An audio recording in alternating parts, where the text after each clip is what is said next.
todo mundo vê o tempo passar, todo mundo fica velho. Executivos profissionais se aposentam e esperam viver da sua aposentadoria. E alguns vivem bem, outros vivem mal, alguns se apertam para burro porque a aposentadoria não dá para o gasto. Agora, no campo dos pastores, que já têm acumulado 30, 40 anos de ministério, que foram, de certa forma, esquecidos pelas suas igrejas ou suas denominações, alguns desses pastores trabalham incessantemente, outros simplesmente entram em parafuso e, no fim da vida das pessoas, ou no momento da maturidade desses ministérios, gente amargada pela igreja, porque se sente traída pela igreja. Pastores que viveram a sua vida, dedicaram a sua vida a uma certa comunidade, a uma certa denominação, e hoje se veem, muitas vezes, doentes, com algum tratamento, precisando de um convênio médico que não conseguem pagar, e amargados, porque veem que a igreja faltou com eles. Os filhos também não querem saber da igreja, porque os filhos dizem assim, meu pai foi chutado, meu pai foi moído por esse maquinismo, e agora os cacos que sobraram dele ninguém mais quer. Como é que você enxerga esse fenômeno, essa situação?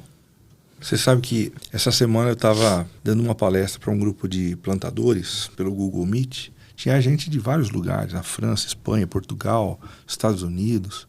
E eu estudei com eles o texto bíblico onde Deus procura Ananias e diz, Ananias, vá, este é o meu homem escolhido para levar o meu nome perante os gentios, os reis, tal. É o chamamento de Paulo, né? Ele termina esse texto dizendo assim, mostrarei a ele o quanto ele deve sofrer pelo meu nome. Cara, eu juro para você que se eu pudesse tirar essa partezinha final do texto, eu tiraria. Ninguém quer sofrer. Mas o sofrimento faz parte do processo de Deus em usar as nossas vidas para a implementação do reino dele. A gente quer muitas vezes que Deus nos use através do que a gente fala. Mas às vezes Deus decide usar a gente como uma parábola para que o reino dele se expanda. Eu olho para a vida de Jó e falo, caramba, não faz sentido. Mas quando a gente olha com os olhos do Senhor, a gente percebe que a história dele virou uma parábola.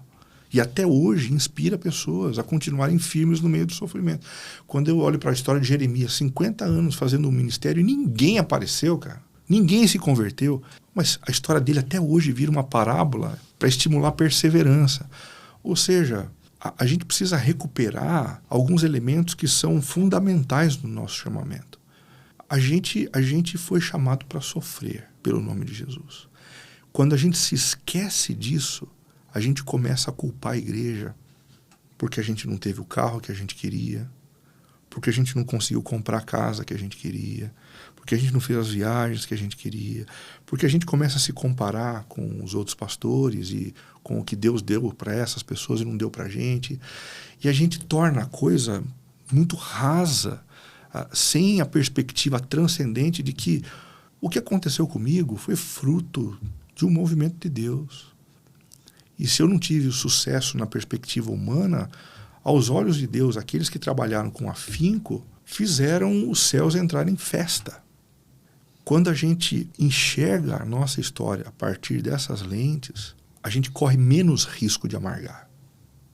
Menos risco de amargar. Quando eu penso no apóstolo Paulo escrevendo assim, porque eu passei por açoite, passei por naufrágio, passei por apedrejamento, expulsão de cidade, para lá. Esse cara tinha todos os motivos do mundo para amargar. Mas ele escreve uma carta, como foi a carta aos Filipenses, dizendo, meu coração está alegre, cara. Ele diz isso de dentro da prisão. Ele aprendeu o segredo de viver contente em toda e qualquer situação. Você conhece a minha vida também e sabe que em Vinhedo eu queria que Deus me usasse através da minha palavra. Mas através do que aconteceu em termos de saúde dentro da minha casa, Deus resolveu falar mais através do nosso sofrimento. Falou e continua falando. Do que através de algum movimento criativo, de alguma palavra, de alguma mensagem.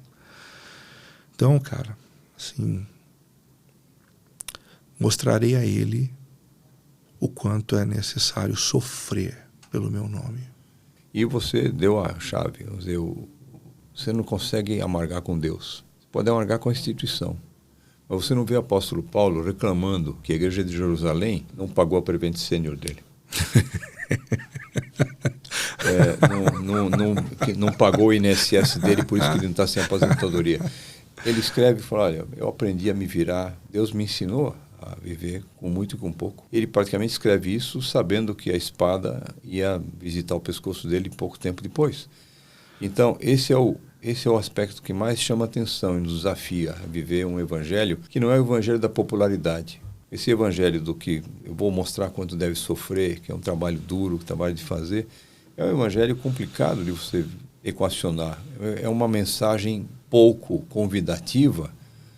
Carlos, quem não se renderia a um Deus que dá tudo do bom e do melhor, cara?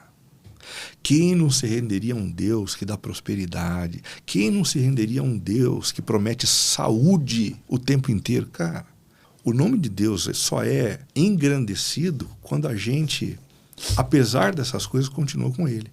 Porque daí as pessoas olham e pensam assim, cara, se ele não abriu mão de Deus, no meio dessa situação, é porque esse Deus deve ser bom pra caramba. É porque esse Deus deve ter um valor que eu não percebi ainda. Porque, do contrário, outras pessoas abandonariam Ele.